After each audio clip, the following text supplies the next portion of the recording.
Так, негаданно пришла весна, скажем так. Вот, собственно, фактически большая часть снега растаяла.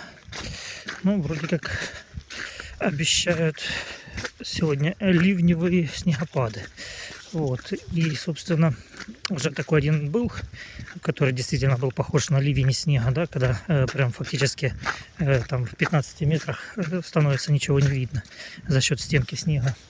Вот, хочется теперь сегодня опять в очередной рубрике о разговорах о строительстве поговорить, собственно, о таких моментах, о защите дома, да.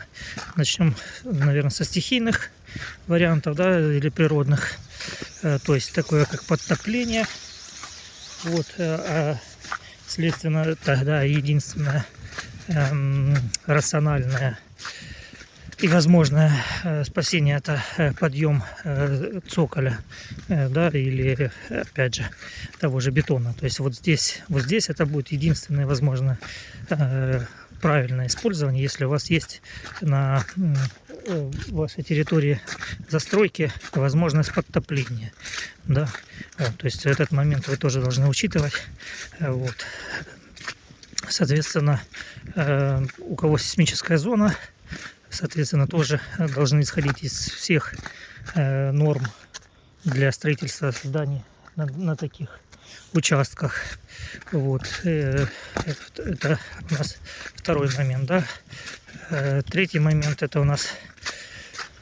Что у нас может быть? У нас может быть безумный град, да, соответственно, нужно исходить тогда из кровельных материалов, дабы они не бились, соответственно, подбирать углы наклона кровли, вот, и тогда как бы минимизировать этот возможный вариант. Но опять же, углы, наверное, хотя, я не знаю, град косой кто-то видел, здоровый, тоже, в принципе, может быть, поэтому конкретно угол меньше зависит от подбора кровельных материалов. Так, град поговорили, сильный мороз, соответственно, источники автономного тепла, то есть у вас должен быть камин, печь, котел, то есть что-то автономное в случае непредвиденных возможных обрывов, там, обрыва электропередач, да, или отсутствие там, к примеру, газа подачи. Ну, короче, то есть вы должны быть в своем доме автономны, если мы говорим про дом. Вот, соответственно, какой-то запас воды тоже. Так, это, допустим, если какие-то снегопады, метели и тому подобное. Вариант каких-то бурь, да, то есть очень сильных ветров тоже надо рассматривать. Тем более с каждым годом почему-то порывы увеличиваются временные.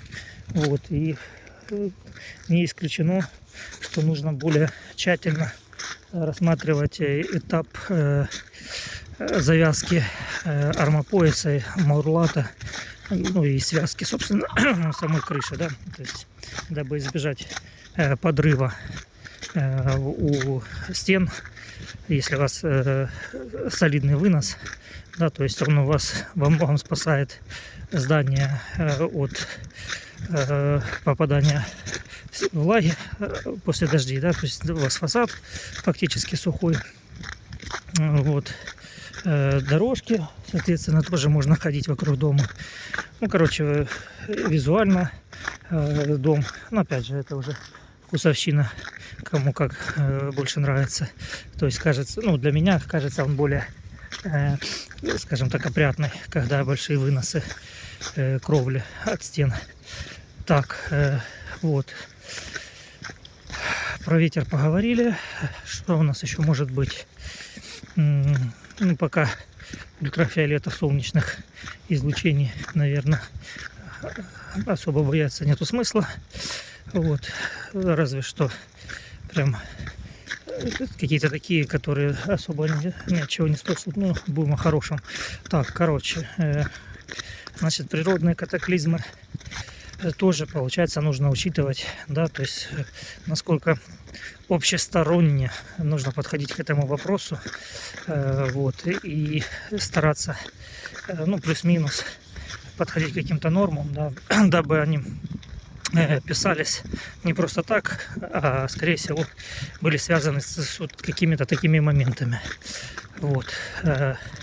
Теперь кто у нас следующий? Следующий у нас это возможность проникновения в дом, да, вот, то есть, соответственно, если вы хотите избавиться от таких моментов, то нужно учитывать не только какую-то там мега бронированную дверь для входа, так как, ну, для любой адекватный нормальный человек не полезет в дверь, если есть, к примеру, стену с газоблока, да, то есть ты взял ножовку и за полчаса вырезал себе дверь, вот, то есть вот тут, скорее всего, будет полезна армировка, которую делают там каждые 4 ряда, но если, опять же, если туда, чтобы никто не залез, то, соответственно, нужно более часто делать, да, армировку. Вот, то есть вот такой моментик. Или фасад закреплять более твердыми материалами, да, то есть какими-то, опять же, каким-то облицовочным кирпичом, к примеру. Вот такой момент. Вот почему затронул и так скептически отнесся к армировке, потому что это, ну, грубо говоря, уже изжитая панацея, но все равно в умах многих остается, да, то есть если у вас стенка там до 15 метров, вот, и как сейчас модно приняты окна в пол, да, то, соответственно, у вас нет таких глухих участков более 15 метров. И, соответственно, напряжение в этих стенах только лишь находится под подоконной зоной, да. То есть вот подоконный ряд стоит армировать, если он у вас есть. Вот, снять напряжение вокруг оконной рамы. Вот. Опять же, перемычки эти сумасшедшие льют бетонные, а потом через ряд или через два льется армопояс. К чему, зачем, непонятно. Ну, потому что вот так делают. Кто так придумал, тоже не ясно. То есть, если у вас потом, ну, конкретно опирается балка какая-то на этот участок с проемом, да, это обоснованно. Ну, когда у вас ничего нету, а сверху армопояс распределяет нагрузки, то проще там доармировать, чем лить 2 раза бетон, да, и потом непонятно каким способом этот момент утеплять.